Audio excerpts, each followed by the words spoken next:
اولا مساء الخير، مساء الهنا، مساء السعاده، مساء الجمال. باقي على شهر رمضان يا جماعه 164 يوم، كل سنه وحضراتكم طيبين جميعا.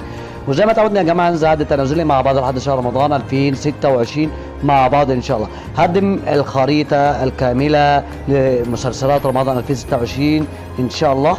فلايك واشتراك يا جماعه عشان مقصرين جدا في اللايك، عشان تشوفوا مني كل جديد في الايام القادمه. وكل المسلسلات اللي هقدمها يا جماعه هننزل تفاصيلها وكواليسها ان شاء الله الايام القادمه. فعشان تشوفوا التفاصيل والكواليس لايك واشتراك وتفعيل الجرس عشان يوصلك مني كل جديد في الايام القادمه. وتعالوا بينا يا جماعه نشوف القائمه الرسميه لمسلسلات رمضان 2026 المصريه. يلا بينا. اول مسلسل معانا يا جماعه مسلسل رمضان كريم والجزء الثالث، وده في كلام كتير انه ان شاء الله ليه جزء ثالث في رمضان 2026. اللي بعد كده يا جماعه مسلسل علي كلايب بطوله الفنان احمد عوضي، وطبعا ده مسلسل يبقى جامد جدا، وطبعا نجح في المسلسل اللي قبل كده فهد البطل. المسلسل اللي بعد كده مداح يا جماعه الجزء السادس، وطبعا طبعا يبقى فيه تطورات كتيره، هيروحوا المغرب وتفاصيله كلها هنقدمه لكم الايام الجايه.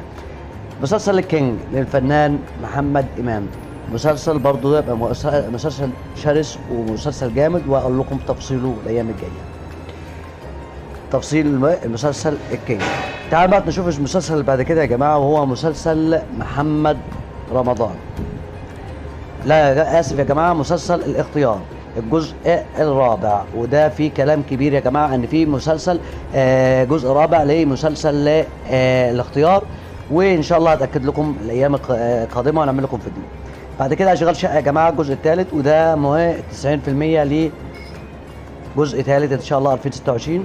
الكبير قوي الجزء التاسع، طبعا التجربه دي نجحت معاه فحاول يغيرها فنجحش السنه اللي فاتت فيعود لها تاني.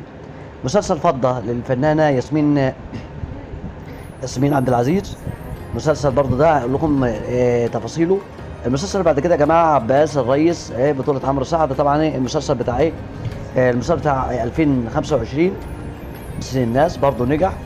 بالنسبه لمحمد رمضان يا جماعه في ناس بتقول لك ان هيحصل جزء ثاني لجعفر العمده، وطبعا ناس يقول لك ده هيعمل مسلسل ثاني بعيد عن جعفر العمده، وده كله كلام كذب يا جماعه. واللي هيحصل الايام الجايه هقوله لكم بالظبط ان شاء الله، وتفاصيل المسلسل اللي هيعمله. ما ينفعش ان انا اقول لكم اي كلام في اي كلام، ماشي. تعالوا نشوف المسلسل اللي بعد كده يا جماعه.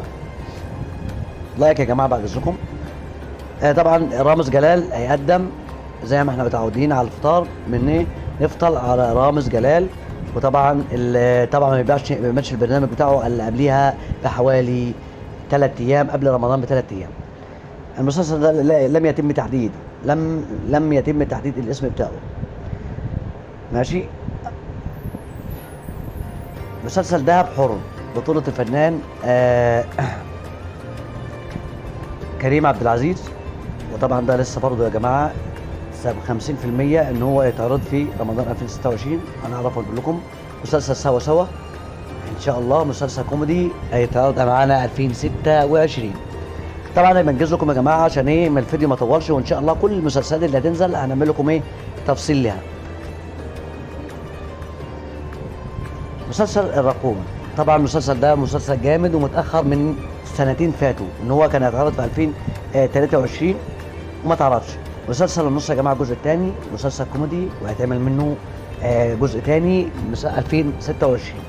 وان شاء الله يا جماعه في مسلسلات لسه ما ظهرتش معانا على الساحه الايام القادمه، حوالي اكتر من 10 مسلسلات لسه ما ظهروش معانا.